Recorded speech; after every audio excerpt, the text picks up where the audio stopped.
A day before our annual trip, my son texted, "Don't come to the lake house. My wife's parents need the master suite. You can watch the dogs at home." I didn't argue. I called a developer and sold the land for cash that afternoon. When they pulled up with their luggage, the house. "I'm glad to have you here. Follow my story until the end and comment the city you're watching from, so I can see how far my story has reached." I was folding Barrett's old t-shirts when my phone buzzed. 38 years of being his mother, and I still kept some of his clothes in my linen closet. The faded baseball shirts from high school, a college sweatshirt with a small tear in the sleeve that I'd offered to mend a dozen times. He never wanted them back, but I couldn't bring myself to donate them either. The message appeared on my screen like a slap across the face. "Stay home and watch the dogs. Sarah's parents need the master suite. We'll handle everything this year." I read it 3 times before the words actually sank in. My hands started trembling, and I had to sit down on my bed. The same bed where Robert and I used to plan those lake house weekends, where we'd lie awake excited like children on Christmas Eve, talking about all the memories we'd make with our family. Barrett was talking about our annual 4th of July weekend. 34 years we'd been going to that lake house. 34 years of tradition, of family barbecues, of watching fireworks reflect on the water while 3 generations sat together on the dock Robert built with his own hands. Watch the dogs. He wanted me to stay home and watch the dogs while his in-laws enjoyed the master bedroom that I'd decorated myself. The bedroom where Robert and I had spent our last anniversary before the heart attack took him. The bedroom with the windows facing east so we could watch the sunrise over the water every morning. I called him immediately.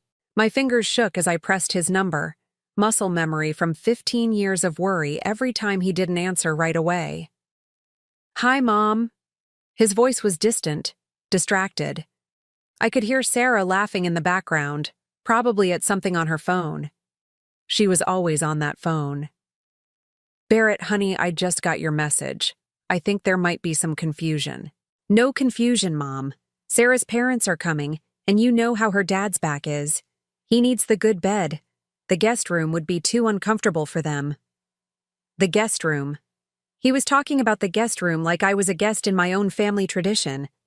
Like I was some distant relative who should be grateful for whatever corner was left over. "But Barrett, this is our weekend.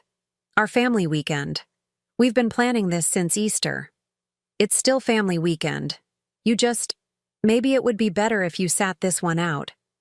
Sarah's been really stressed about hosting her parents, and you know how she gets." Yes, I knew exactly how Sarah got.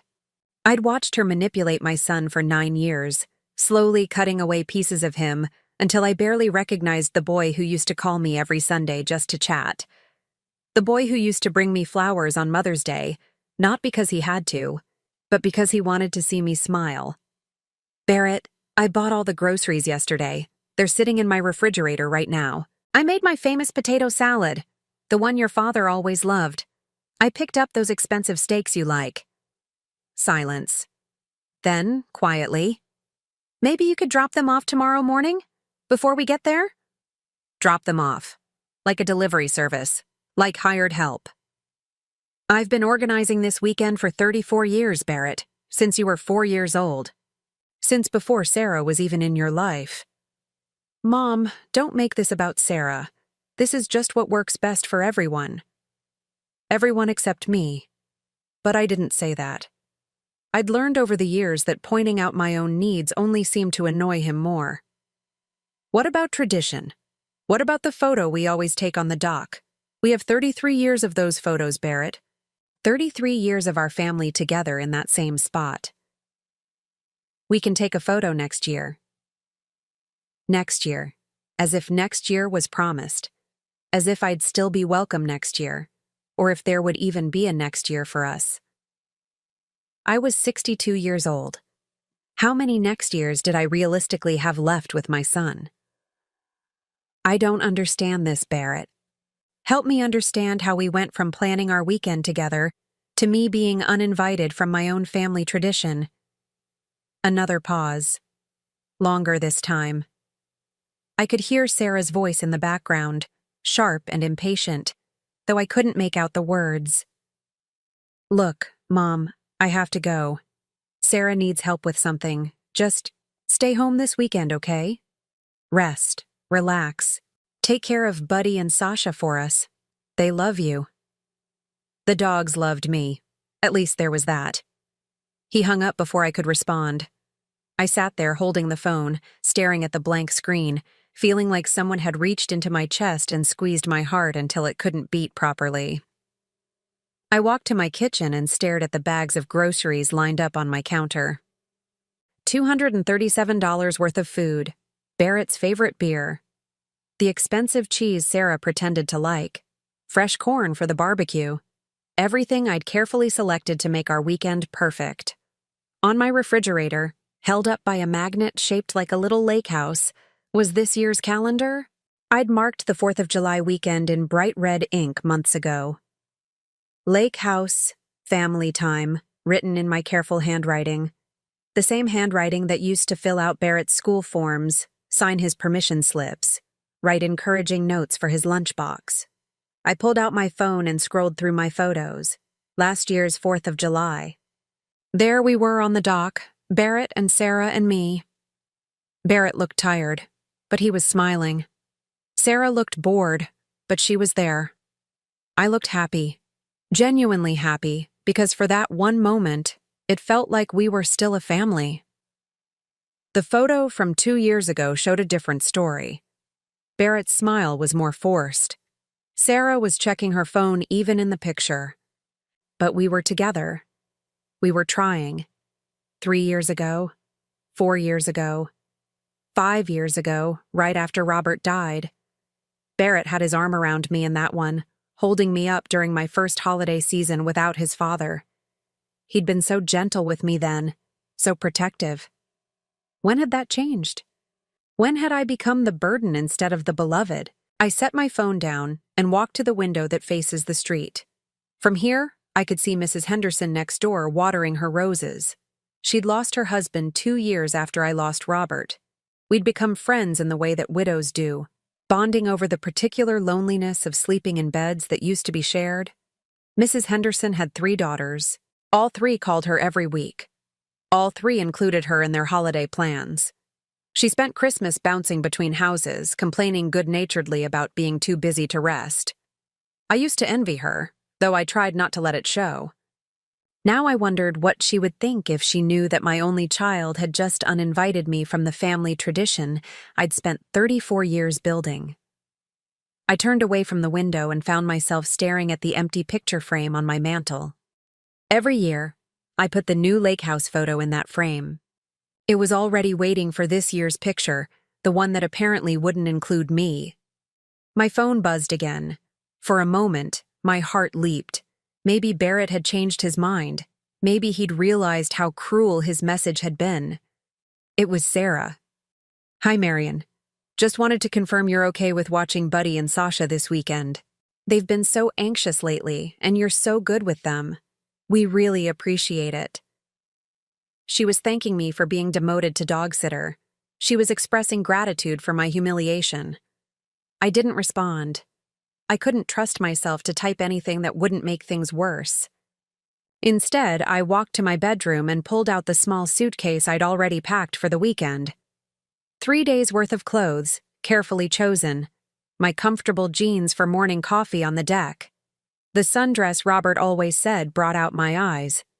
My swimsuit, because even at 62 I still loved floating in that lake, feeling weightless and free. I unpacked everything slowly, hanging each item back in my closet like I was putting away pieces of a dream I'd been foolish to believe in. The lake house had been our sanctuary. After Robert died, it became my lifeline. The place where I still felt connected to the family we used to be. The place where Barrett still laughed at my stories, where Sarah occasionally let her guard down enough to seem almost human. Now they wanted to take even that away from me. I sat on the edge of my bed and realized something that made my stomach clench with a cold, hard certainty. This wasn't about Sarah's parents. This wasn't about comfort or convenience. This was about erasing me. Barrett wasn't just uninviting me from one weekend. He was testing the waters, seeing how easily he could push me out of our family traditions. seeing if I'd fight back, or if I'd simply accept whatever scraps of attention he was willing to throw my way.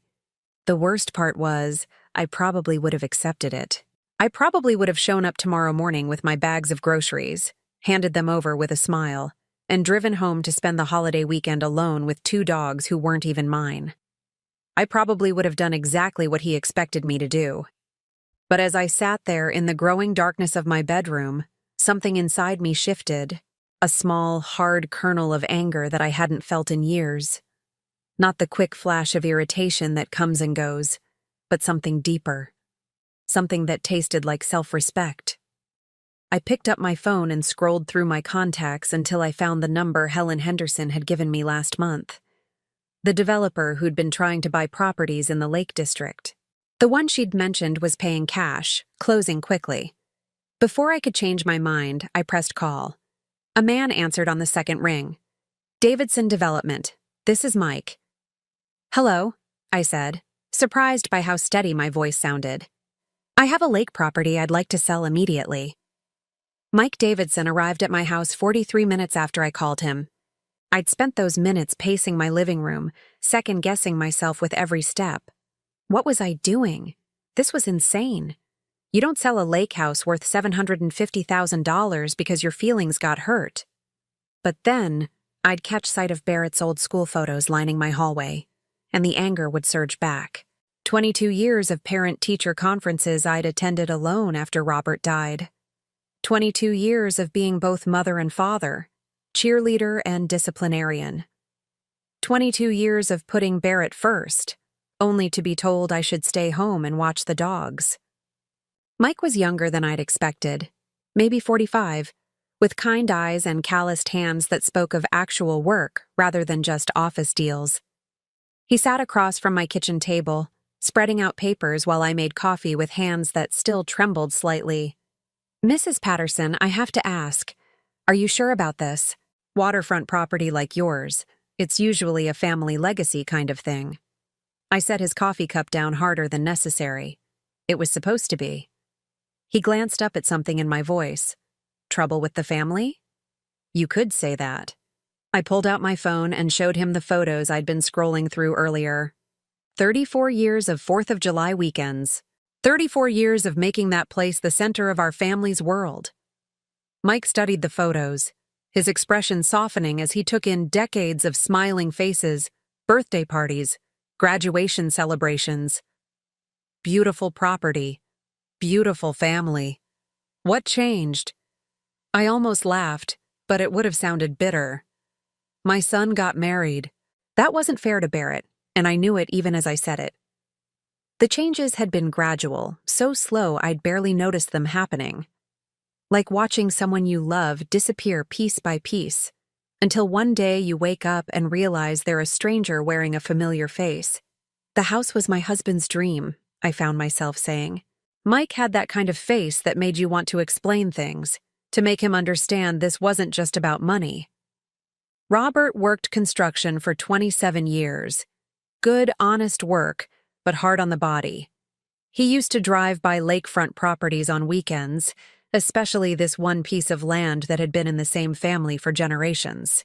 I got up and pulled a photo album from my bookshelf. The wedding album I'd put together for Barrett and Sarah, full of pictures they'd probably never looked at. There, tucked in the back, was the photo I wanted. Robert standing in front of a for sale sign, grinning like he'd won the lottery. He'd been setting aside money for 15 years. $20 here, $50 there. Never told me about it until Barrett graduated college. Then one day he comes home and says, Marion, pack a bag. We're going to look at our retirement. Mike studied the photo. He looks happy. He was. We drove up there on a Saturday morning in October. The leaves were changing and the lake was like glass. The property had this old cabin on it, nothing fancy. But Robert walked around it like he was touring a palace. He kept saying, Can you see it, Marion? Can you see our family here? I could still remember the way his eyes lit up as he described his vision. The deck he wanted to build. The fire pit for evening conversations. The dock where he'd teach Barrett's future children to fish, the way his own father had taught him. We couldn't afford it, Not even close. But Robert had a gift for seeing possibilities where other people saw problems. The cabin needed work, major work. The septic system was ancient. The well pump was dying. Most buyers would have run away. But not Robert. Robert saw a project, something he could pour his love into, build with his own hands. He made an offer $50,000 below asking price, contingent on him doing all the repairs himself. The sellers thought he was crazy, but they were desperate. It had been on the market for 2 years. Mike nodded, understanding the dynamics of a stalled sale. And he pulled it off? Spent every weekend for 3 years driving up there. Barrett and I would pack lunches and make it a family adventure.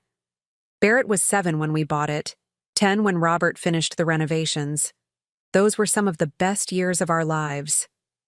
I flipped through more photos. Barrett helping his father measure boards, his little hands trying to hold a level steady. Barrett and Robert covered in sawdust, grinning at the camera with identical smiles. Barrett learning to hammer nails, tongue sticking out in concentration. Robert taught Barrett everything on that property. How to fix a leaky faucet, how to read the weather by watching the lake, how to gut a fish without making a mess. But more than that, he taught him about taking care of something you love, about building something that would last. Sounds like Barrett learned those lessons well. I closed the album. I thought he had. Mike waited while I refilled our coffee cups. Outside, I could hear Mrs. Henderson's grandchildren playing in her backyard, their laughter drifting through my kitchen window. Normal family sounds, the kind of sounds that used to fill my lake house every holiday weekend. Robert died 15 years ago, I continued. Heart attack at 47. One day he was planning to retire early so we could spend more time at the lake. The next day, Barrett and I were planning his funeral. I'm sorry. Barrett was 25 then, old enough to understand what we were losing, but still young enough to need his father.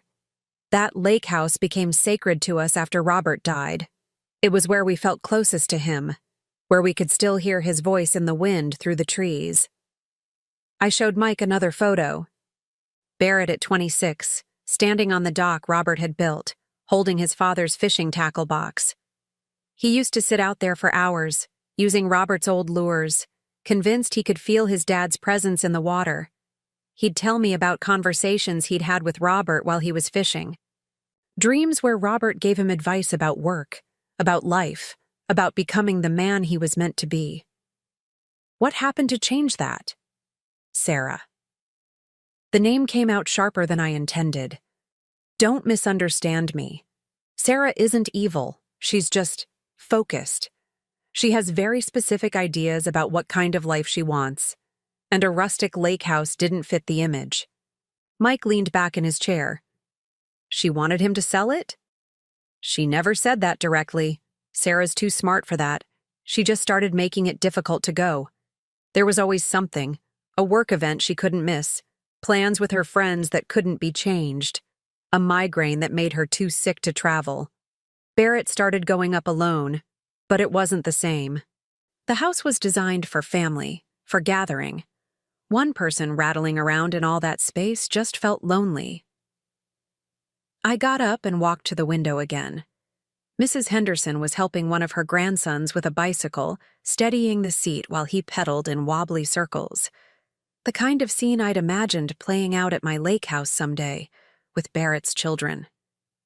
Then Sarah got pregnant. The words came out quietly. For 5 months, I thought everything would change.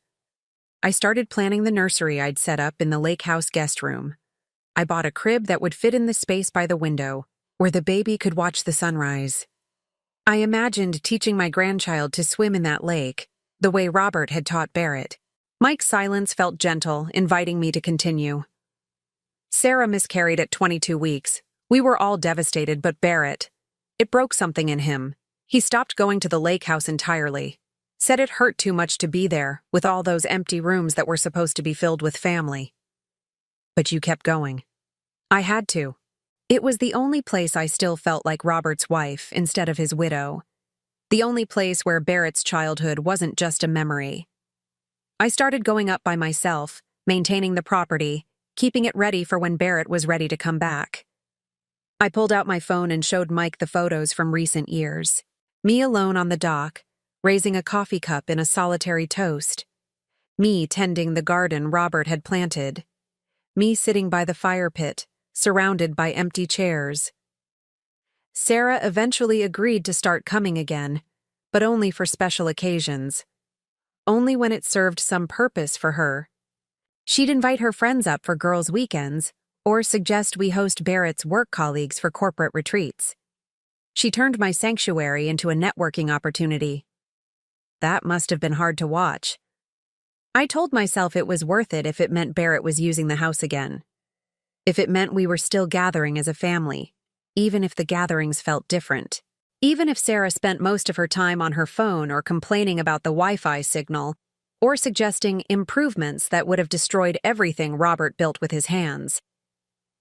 Mike gathered his papers and pulled out a contract. Mrs. Patterson, I can have cash in your account by tomorrow afternoon.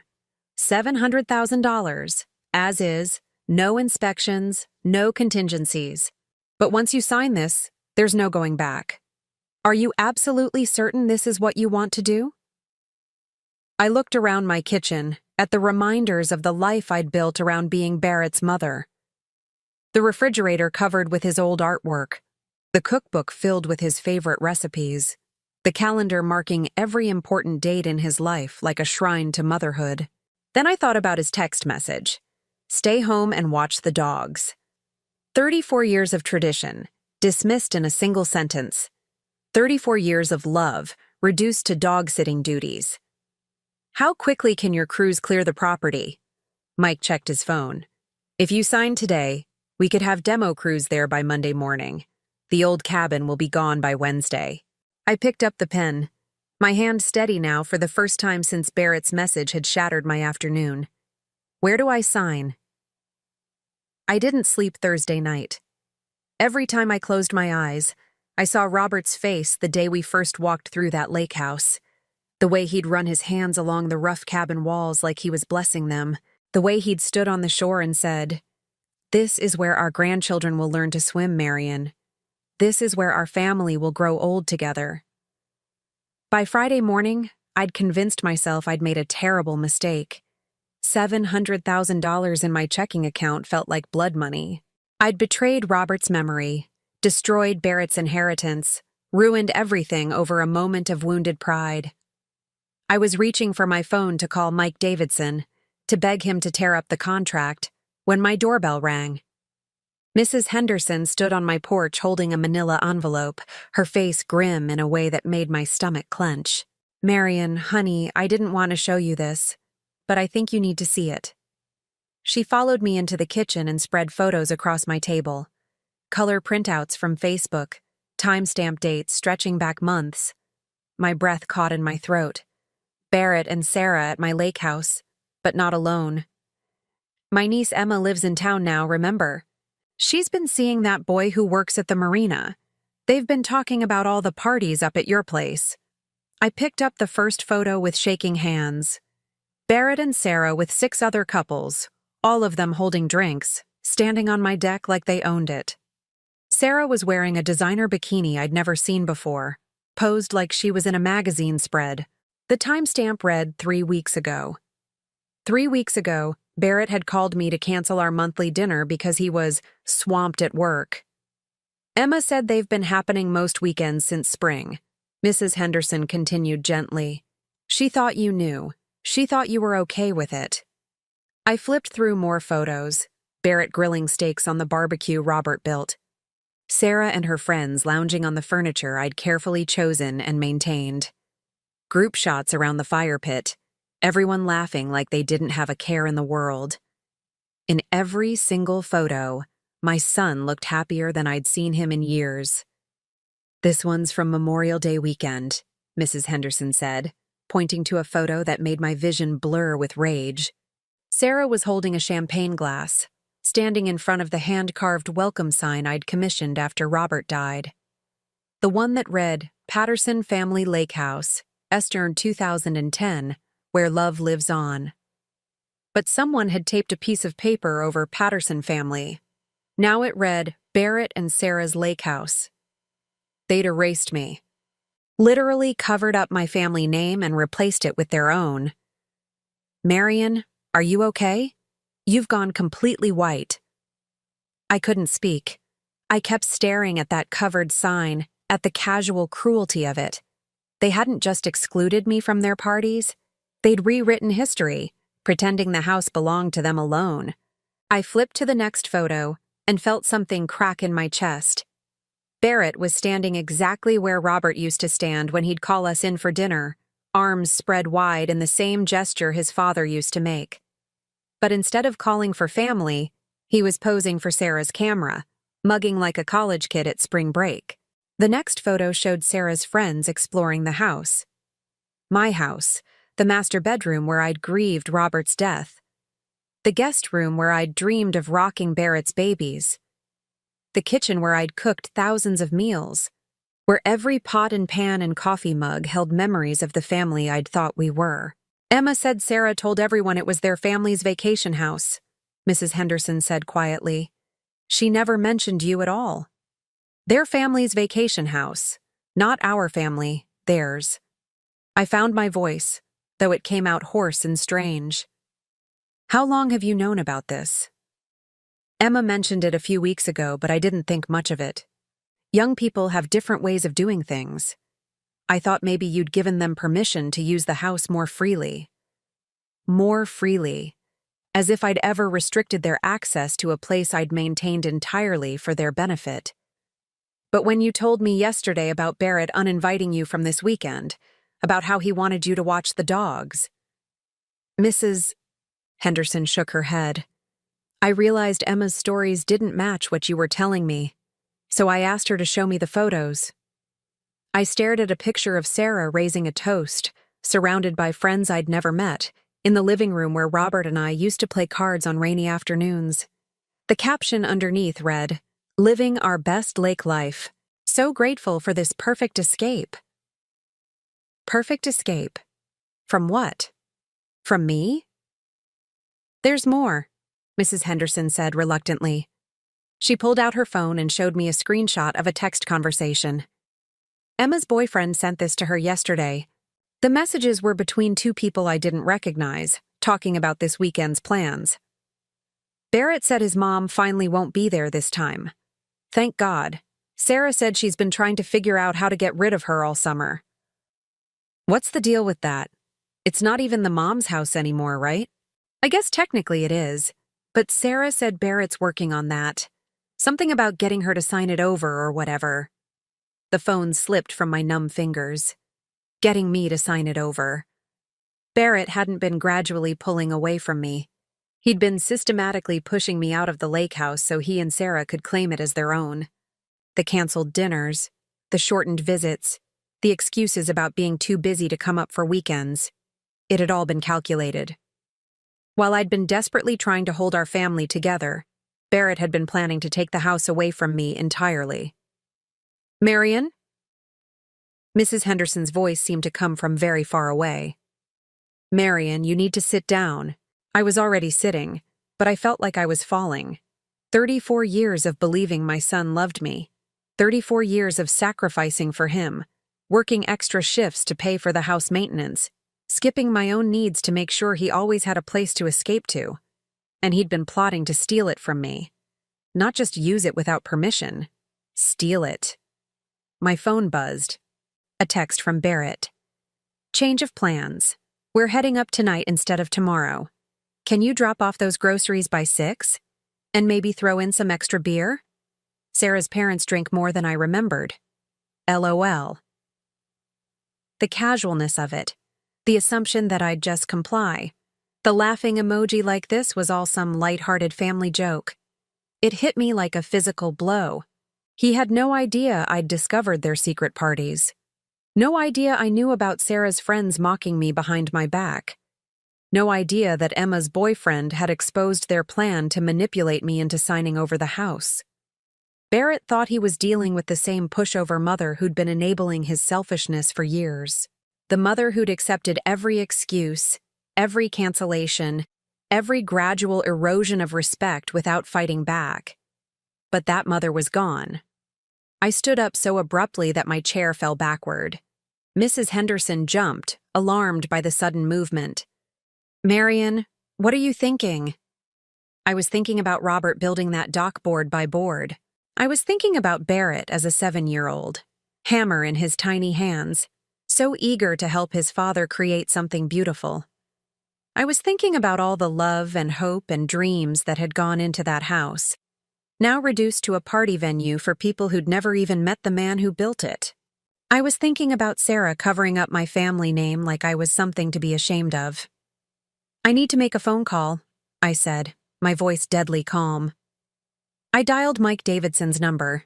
He answered immediately, like he'd been expecting to hear from me. "Mrs. Patterson? Having second thoughts?" "Actually, I have a question about timing. How quickly can you get those demolition crews to the property?" "Well, we were planning to start Monday, but if you need it faster." "I need them there tomorrow, Saturday morning, early." A pause. "That's going to cost extra for weekend crews." "I don't care what it costs." Another pause. "May I ask why the rush?" I looked at the photos scattered across my kitchen table. Barrett's smiling face in every single one, celebrating in the house his father had built while systematically erasing me from the story. "Let's just say I want to surprise my family." I hung up and turned to Mrs. Henderson, who was staring at me with a mixture of concern and admiration. "You're really going to do this?" I thought about Barrett's text message, about him ordering me to deliver groceries like hired help, while he and his wife entertained her parents in the master bedroom that still smelled like Robert's aftershave. I thought about Sarah's friends laughing about finally getting rid of me. I thought about the covered sign, my family name hidden like something shameful. "Helen," I said, and my voice was steadier than it had been in years. "Would you like to drive up to the lake with me tomorrow morning? I think you'd enjoy the show." Her eyes lit up with something that looked suspiciously like anticipation. "What time should I be ready?" I checked my watch. Barrett would be arriving at the house in approximately 18 hours, expecting to find his usual playground waiting for him. Instead, he was going to find something very different.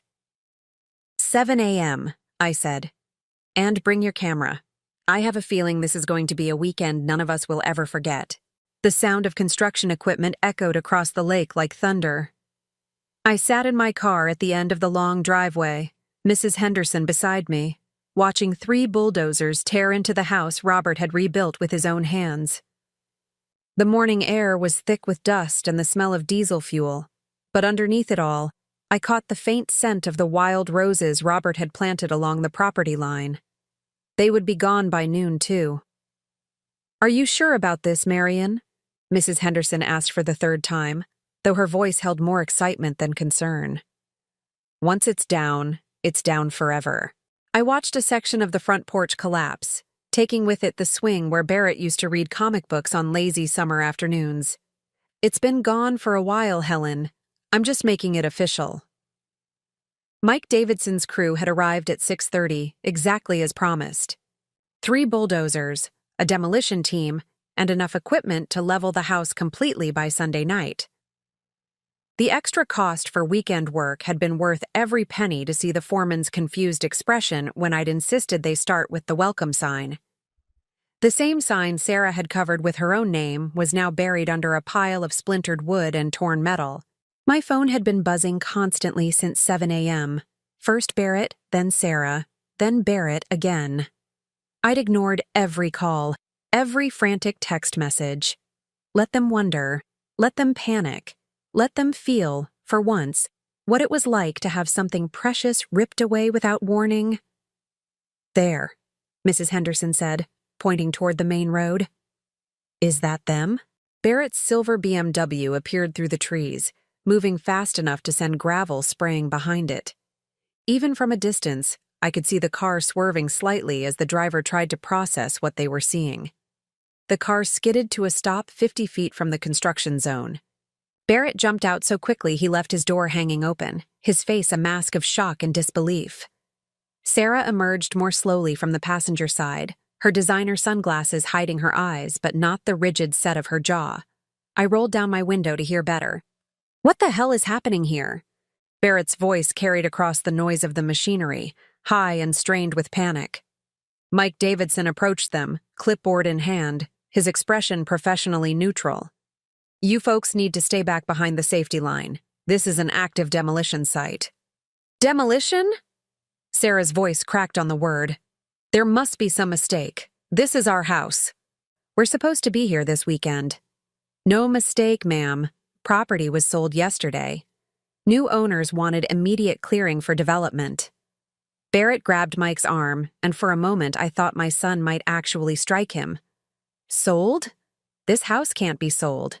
My mother owns this property and she would never—" He stopped mid-sentence, his face going white as understanding began to dawn.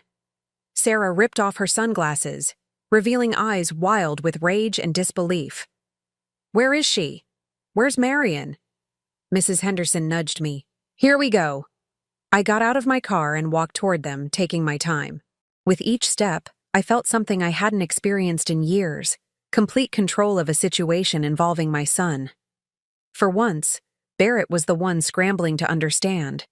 For once, he was the one with no power to manipulate the outcome. "Mom!" Barrett rushed toward me, his face desperate. "Mom, what's happening? Please tell me this is some kind of misunderstanding." I stopped just outside the safety perimeter, close enough to see the fear in his eyes, but far enough away that the construction noise would force him to really listen. "No misunderstanding, Barrett. I sold the house." "You what?" Sarah's shriek pierced through the rumble of machinery. "You can't sell this house. We have plans. We have people coming." "Yes, I heard about your plans." I pulled out my phone and showed them the Facebook photos Mrs. Henderson had printed. "Quite the party you had last month, and the month before that, and apparently every weekend since spring." Barrett's face cycled through confusion, recognition, and finally something that might have been shame. "Mom, I can explain." "Can you explain this?" I showed him the photo of the covered welcome sign. "Can you explain why Sarah felt the need to hide our family name?" Sarah stepped forward, her composure cracking completely. We were just having some friends over. It wasn't supposed to be a big deal. Friends I'd never met. In a house you told them belonged to you." I kept my voice level, almost conversational. "Tell me, Sarah, when exactly were you planning to have Barrett convince me to sign the deed over to you?" The question hit like a slap. Barrett actually staggered backward. Who told you that?" "Does it matter? The point is, while I was buying groceries for our family weekend, you two were plotting to steal my home." "It's not stealing." Sarah's voice rose to nearly a scream. "Barrett deserves that house. You're just a bitter old woman who can't let go." Mrs. Henderson gasped audibly from behind me, but I felt nothing but cold satisfaction. Finally, Sarah was showing her true face. "You're right," I said calmly. "Barrett does deserve a lake house. He should build one himself, with his own money, the way his father built this one. The way real men provide for their families." Barrett flinched like I'd struck him. "Mom, please, we can work this out. Whatever you want, whatever you need." What I needed was respect. The words came out harder than I'd intended. What I needed was to be treated like family instead of like hired help. What I needed was for my son to defend me when his wife called me a bitter old woman. "I never," Barrett started, but I cut him off. "You stood there and let her say it, just like you've stood there and let her disrespect me for 9 years. Just like you stood there and let her erase our family name from the sign your father's memory built." Sarah stepped between us, her face twisted with fury. "Robert's dead, Marion. He's been dead for 15 years. This obsession with his memory is pathetic." The words hung in the air like smoke. Even the construction crew seemed to pause for a moment, sensing the violence of what had just been said. Barrett's face went gray. "Sarah, don't—" "No, Barrett. Someone needs to say it. Your mother has been holding this family hostage with a dead man's ghost for years. We can't move forward. We can't make our own memories. We can't even use our own property without her hovering around like some kind of sad, desperate widow. I stepped closer to Sarah, close enough to see the spittle at the corners of her mouth, the rage that had been building behind her perfect facade for years. You're absolutely right, Sarah. Robert is dead, but his love for this family was real. His sacrifice to build this place was real, and his son's respect for that sacrifice used to be real too. I turned to Barrett, who looked like he wanted to disappear into the ground. Your father spent 3 years of his life rebuilding this house. He worked every weekend, came home exhausted and covered in sawdust because he wanted to give you something permanent, something that would last.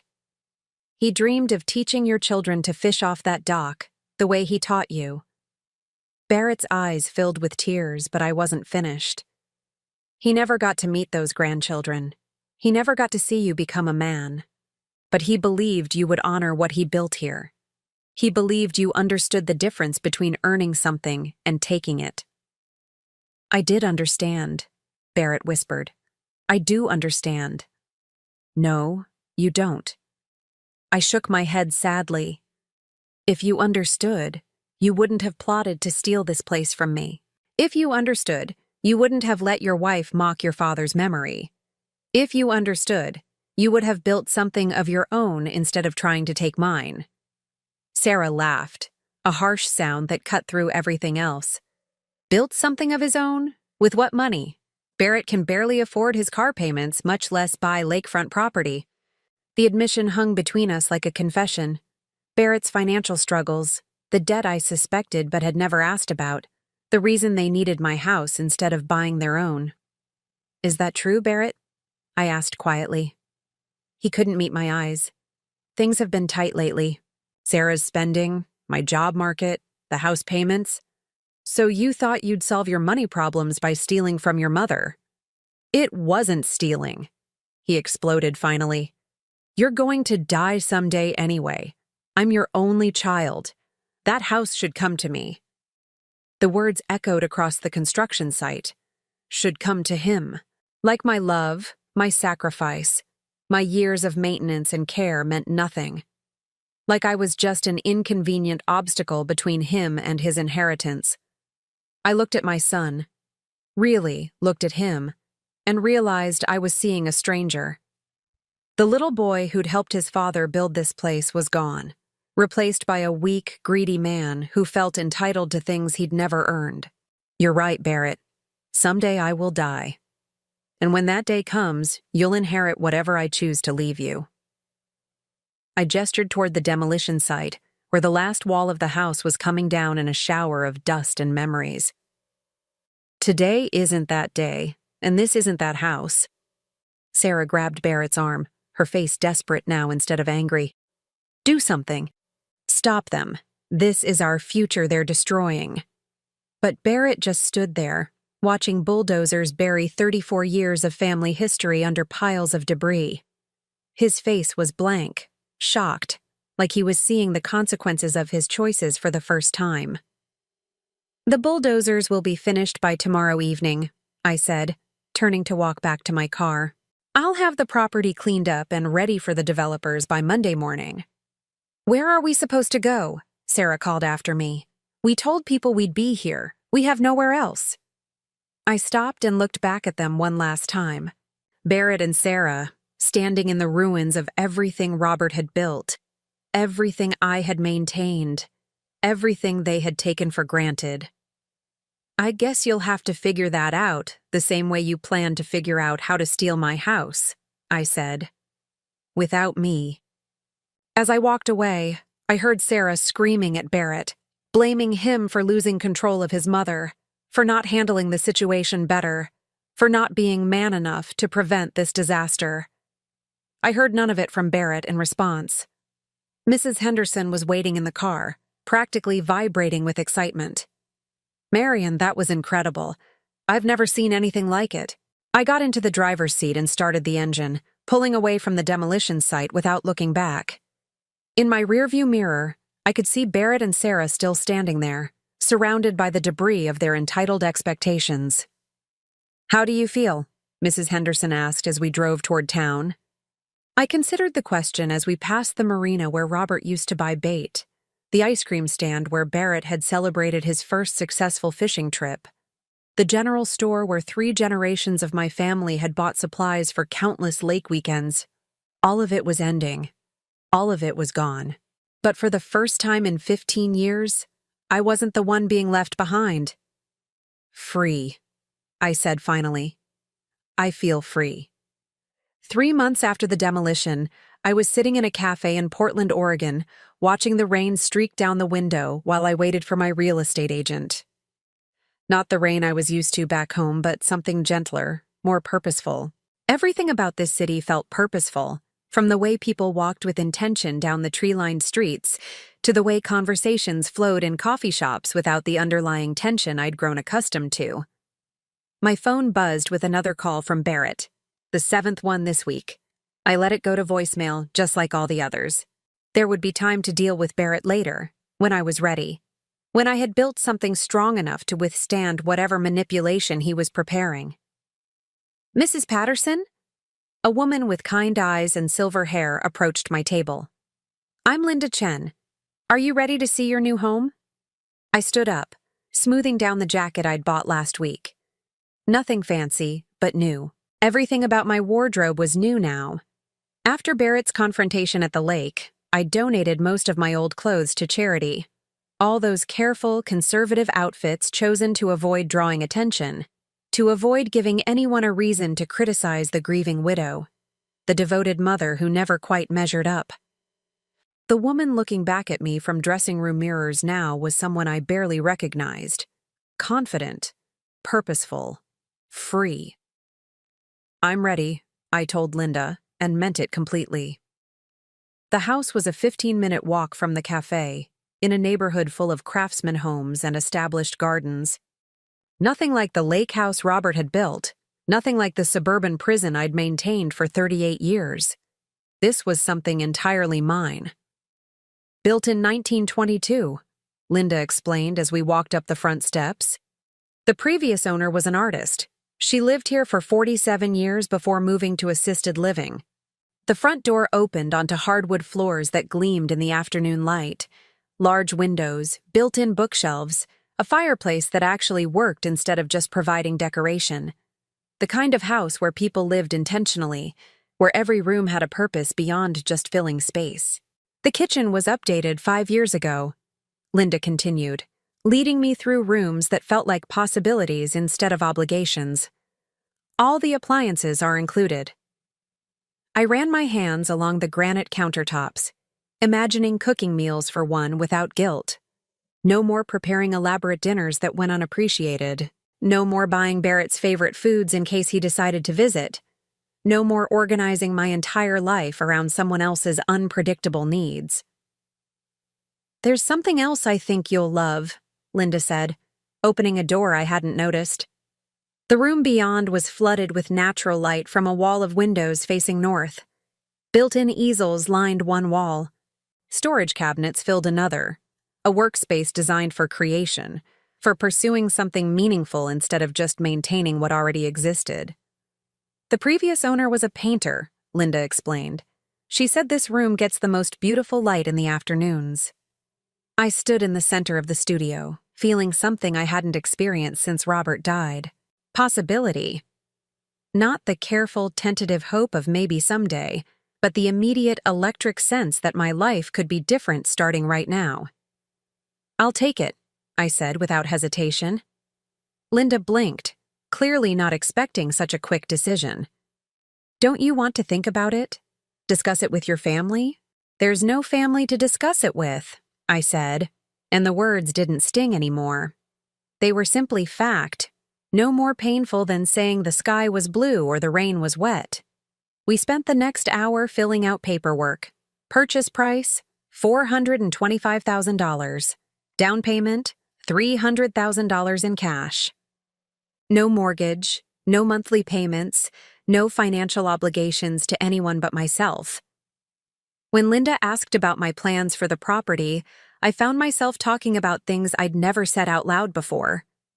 About the pottery class I'd always wanted to take. About the garden I wanted to grow, focused on beauty instead of practicality. About the books I wanted to read without interruption, the movies I wanted to watch without considering whether someone else would enjoy them. "It sounds like you're starting a whole new chapter," Linda said as we shook hands on the deal. "More like a whole new book," I replied. That evening, I called Mrs. Henderson from my hotel room. She answered on the second ring, her voice bright with anticipation. "Marian, how's Oregon treating you?" "I bought a house today." Silence, then a delighted gasp. "You what? Tell me everything." I described the craftsman home, the artist's studio, the neighborhood full of people who minded their own business in the best possible way. As I talked, I realized I hadn't felt this excited about anything in years, maybe decades. "It sounds perfect for you," Mrs. Henderson said.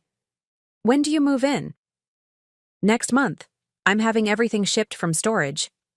I'd put most of my belongings in a storage unit after selling my house in Sacramento.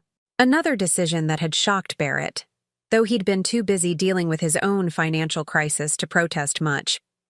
"And Barrett? Have you talked to him?" I looked out my hotel window at the Portland skyline, lights beginning to twinkle as evening settled over the city. "He's been calling. I'm not ready to answer yet." "You don't have to be ready on anyone else's timeline, honey. Take all the time you need." After we hung up, I opened my laptop and scrolled through the photos I'd taken today. The empty studio, waiting for whatever I decided to create. The kitchen where I'd cook meals based on what I wanted to eat, not what someone else expected. The living room where I could arrange furniture for my own comfort instead of optimizing for visitors who rarely came. My phone buzzed with a text message. Not from Barrett this time, but from an unknown number. "Hi, Mrs. Patterson. This is Emma Henderson, Helen's niece.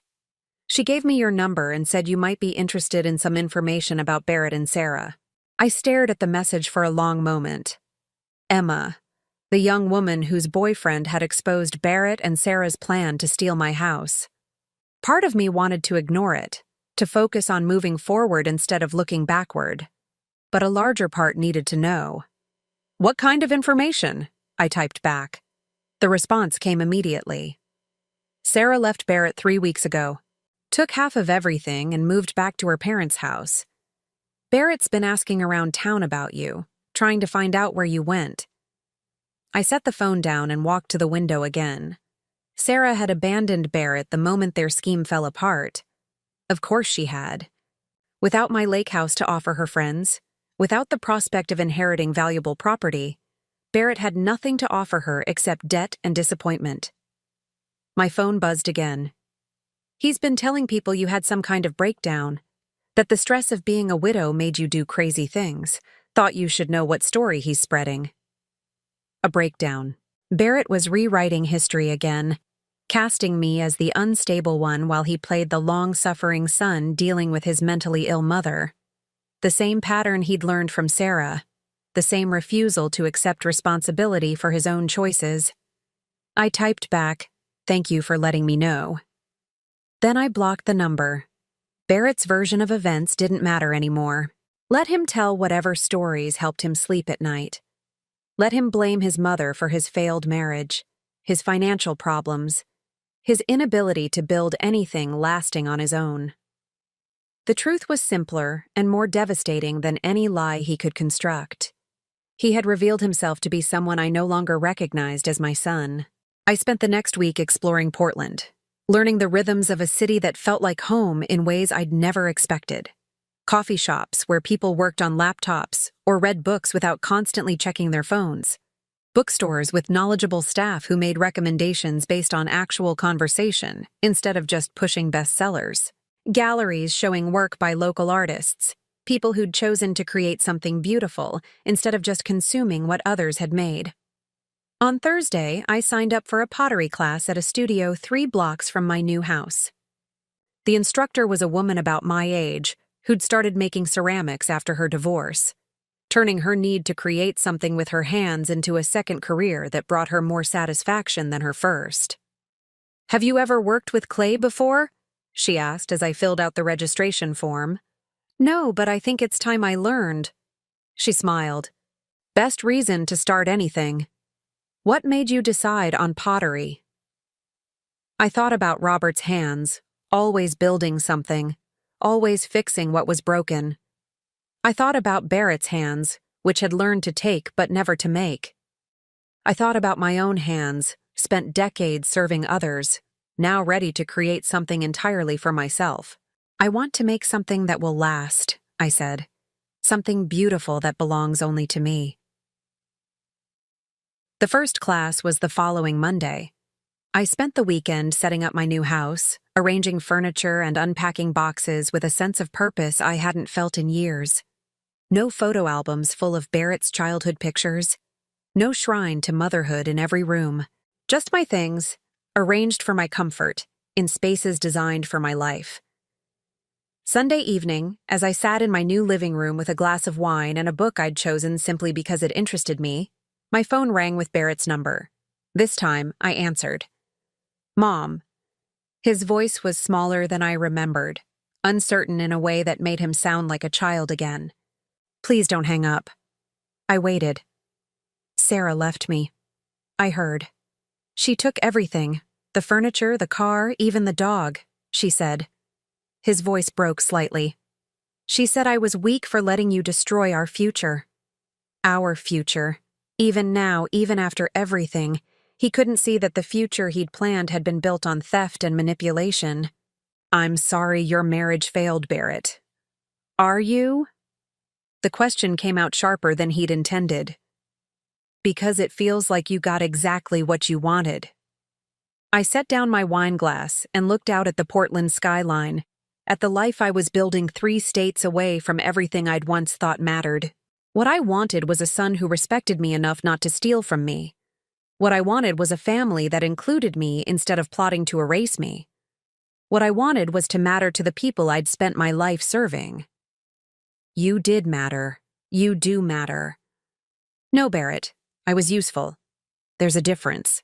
Silence stretched between us, filled with all the conversations we'd never had, all the honesty we'd both avoided for years.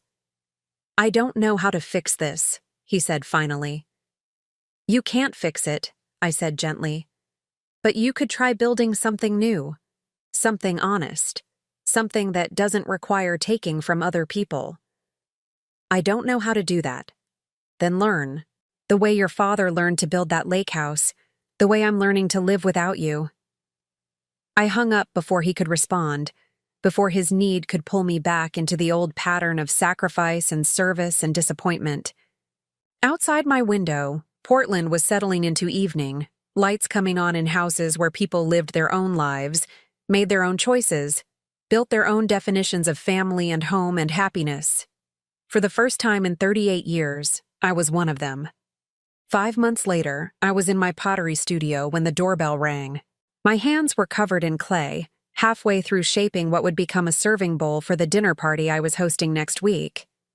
My first dinner party in the Portland house, with neighbors who'd become friends, people who knew me as Marian the Potter, not Marian the disappointed mother. The doorbell rang again, more insistent this time. I glanced at the clock on the studio wall. 4:30 on a Tuesday afternoon. I wasn't expecting anyone. I wiped my hands on my apron and made my way to the front door, already irritated by the interruption. Through the frosted glass, I could see a familiar silhouette that made my stomach clench with old, unwanted reflexes. Barrett stood on my front porch looking like he'd aged a decade in 6 months. His hair was unkempt, his clothes wrinkled, and his face had the hollow look of someone who'd been surviving on fast food and very little sleep. Behind him sat a beat-up Honda Civic I didn't recognize, loaded down with boxes and garbage bags like he was moving his entire life. I opened the door but didn't invite him in. Hello, Barrett. Mom. His voice cracked on the word. I've been driving for 3 days looking for you. Mrs. Henderson finally told me you were in Portland. Helen shouldn't have done that. Please don't be angry with her.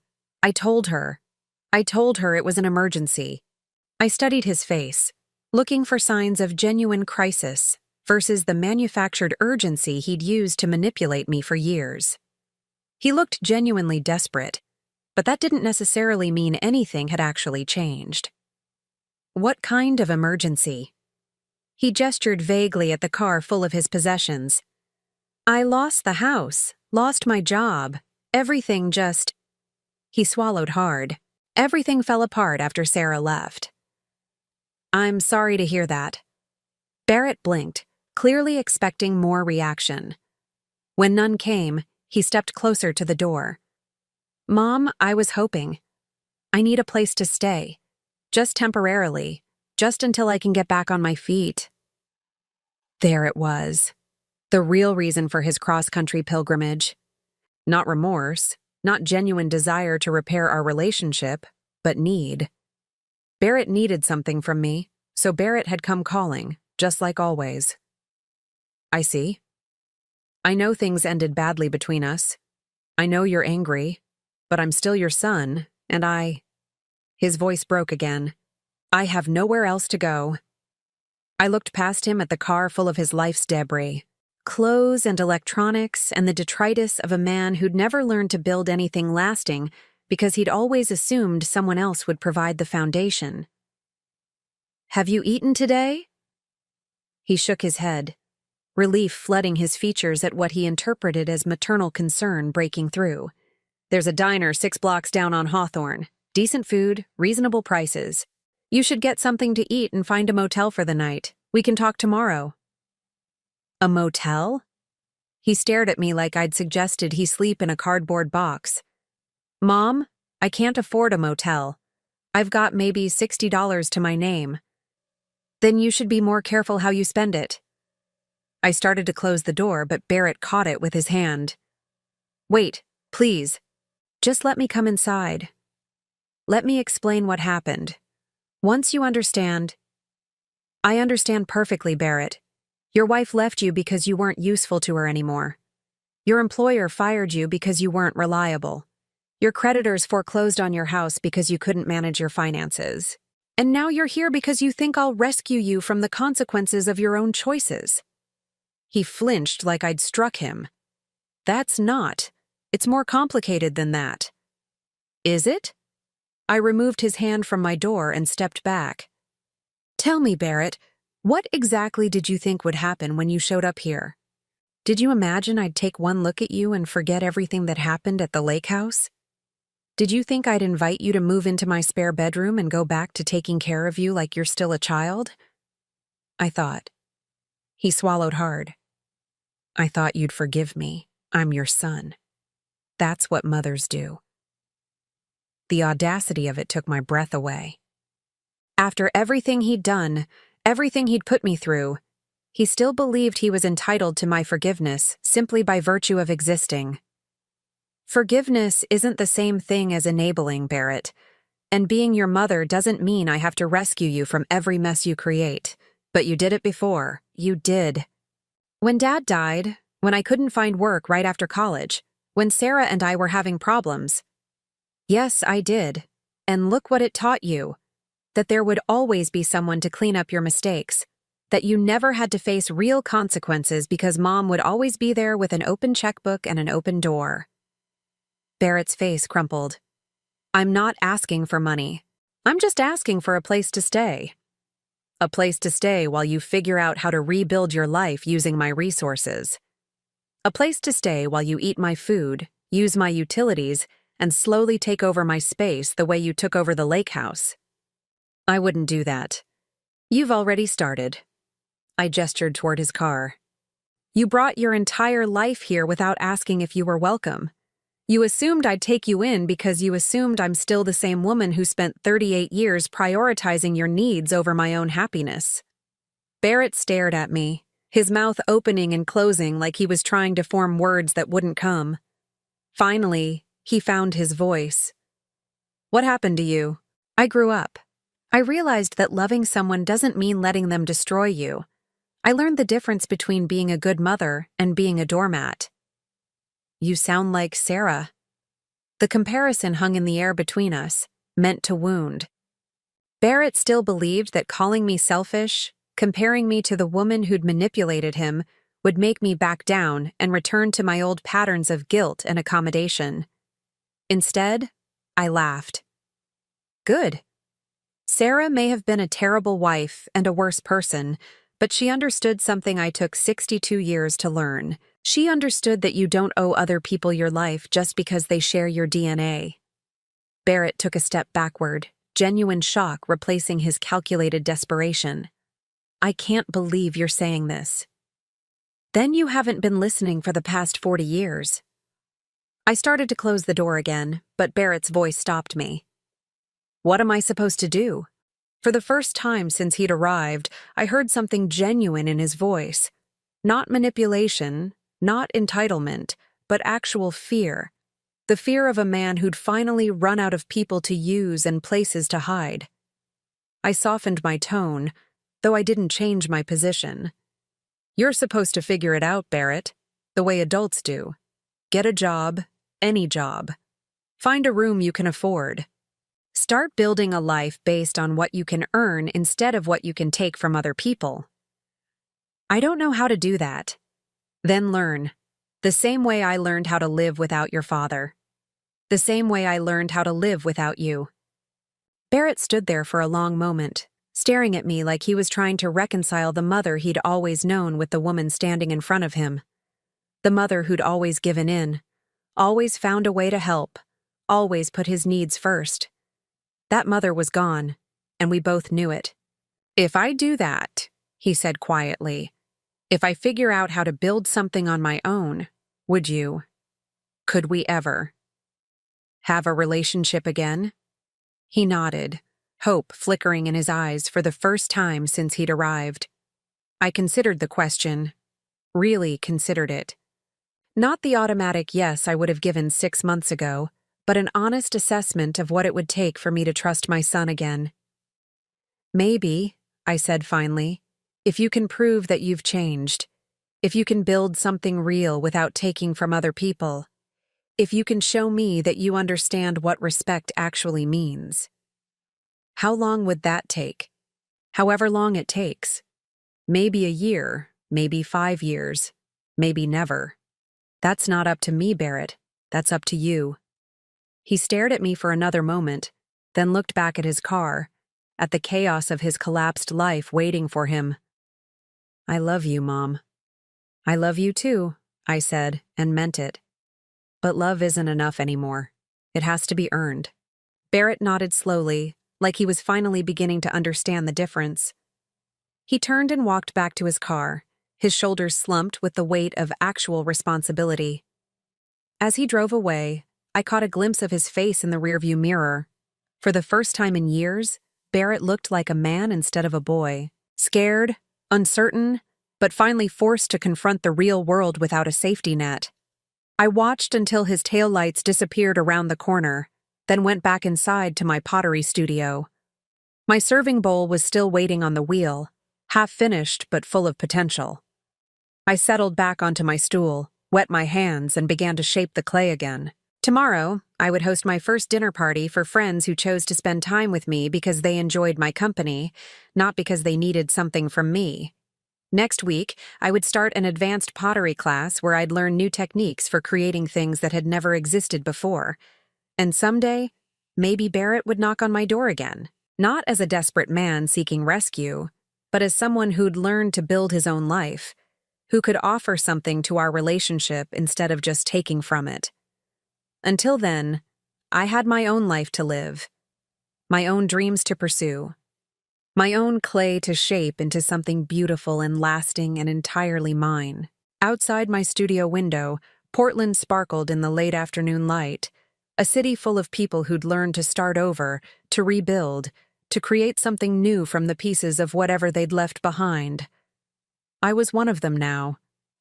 Finally, completely, beautifully one of them. Now I'm curious about you who listened to my story. What would you do if you were in my place? Have you ever been through something similar? Comment below, and meanwhile, I'm leaving on the final screen 2 other stories that are channel favorites, and they will definitely surprise you. Thank you for watching until here.